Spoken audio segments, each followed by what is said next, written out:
Welcome to Kenton's videos. Enjoy the video. In this video, I will show you how to replace a side view mirror on your Ford F-150. This is a straightforward task you can do yourself with common tools. First, gather your supplies, including a new mirror, a socket wrench set, and a trim removal tool. Always remember to disconnect your truck's battery before beginning any work involving electrical components for your safety. Having the right tools and taking this initial safety step will make the process much smoother. Now let's get that old mirror off. You'll need to carefully remove the interior door panel to reach the mounting bolts. Use a trim tool to avoid damaging the plastic. Once the panel is off, locate and disconnect the electrical connector for the mirror.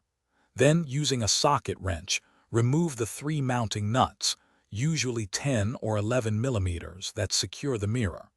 With the nuts removed, you can gently pull the old mirror free from the door. With the old mirror removed, it's time for the new one. Carefully position the new mirror, ensuring the mounting studs align perfectly with the holes in the door. Hand tighten the three mounting nuts first, then use your socket wrench to secure them firmly, but be careful not to over-tighten.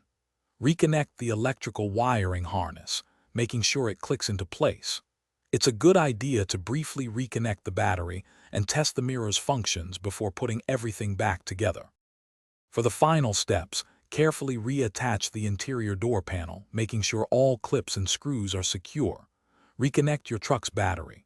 Now, it's time for a thorough test. Check all the mirror's functions, such as power adjustments, any heating elements, and integrated turn signals. Also, give the mirror a gentle shake to ensure it's securely mounted and doesn't wobble.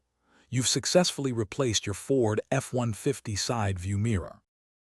Thanks for watching. Consider subscribing if we helped you.